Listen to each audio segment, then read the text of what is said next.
बारंबार नमोस्तु।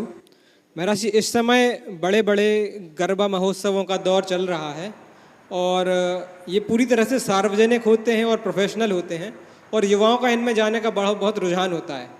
तो बाकी लेकिन इसमें कई बार कई विसंगतियां भी देखने में आती हैं। तो महराज जी, इनमें जाना चाहिए या नहीं, या जाएं तो किन बातों का ध्यान रखना चाहिए? देखिए, गरबा क्या है? गरबा एक रास है जो भक्ति के रूप में प्रकट हुआ।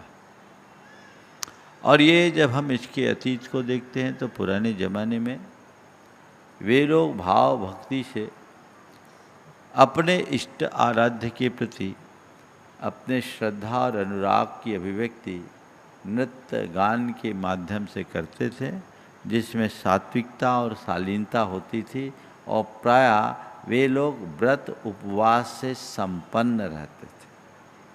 धीरे धीरे इसका मूल गुजरात में था और उसमें मर्यादा थी, सात्विकता थी, संयम और सदाचार था। धीरे धीरे ये चीज़ें पूरी तरह प्रोफेशनल रूप धारण कर ली और इसमें अब वो धर्म छूट गया और ये भक्ति रास की जगह राग रास बन गया, राग लीला बन गई।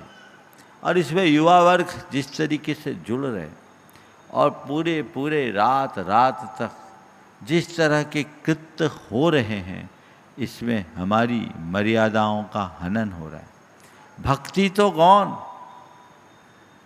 पहले जो लोग आराधना करते थे वे आराधना मंडप में क्या करते थे, अब तो केवल ये तो नृत्य गान का ही समय है और नृत्य गान में ही लोग लग गए तो पूरी तरह उलझने लगे। इसके परिणाम बहुत भयानक आ रहे हैं। आज से 15 साल पहले मैंने एक रिपोर्ट पढ़ी थी, वो चौंकाने वाली।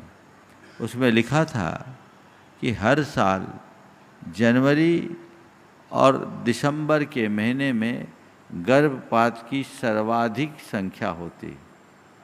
उस रिपोर्ट का पूरा विश्लेषण था, हो सकता है मेरे संग्रह में वो हो भी, जिसमें लिखा था कि गरबा के समय युवक युवती एक दूसरे के निकट आने के बाद जो अनैतिक संबंध बनाते हैं, उसके कुपरिणाम स्वरूप दिसंबर जनवरी होते होते इतनी तादाद में गर्भपात होते हैं।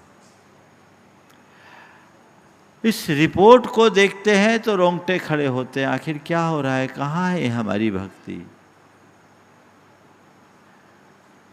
भक्ति यदि आप करें, आपकी धार्मिक मान्यता है, विश्वास है और ये हमारी संस्कृति का अंग है, हमारी सांस्कृतिक पहचान है, पर उसमें वही होनी चाहिए। संस्कृतियों के साथ जब अपसंस्कृतियाँ मिल जाती है तो महाविकृति प्रकट होती है।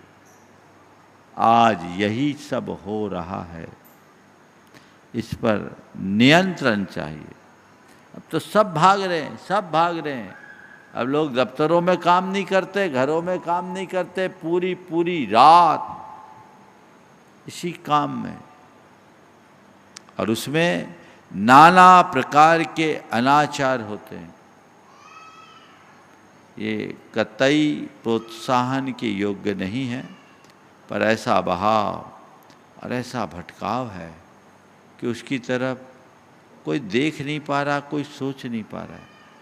लेकिन समय रहते हमें इस पर पूर्ण नियंत्रण की ज़रूरत है, और अगर करे तो कुछ ऐसी व्यवस्था हो जिसमें इसका रूप या तो पारिवारिक हो या स्त्री पुरुषों का अलग अलग हो, संयुक्त न हो, तो कुछ मर्यादाएं सुरक्षित हो सकती है और उसकी समय सीमा भी निर्धारित हो और वो दिन में किया जाए तो बहुत कुछ बदलाव आ सकता है।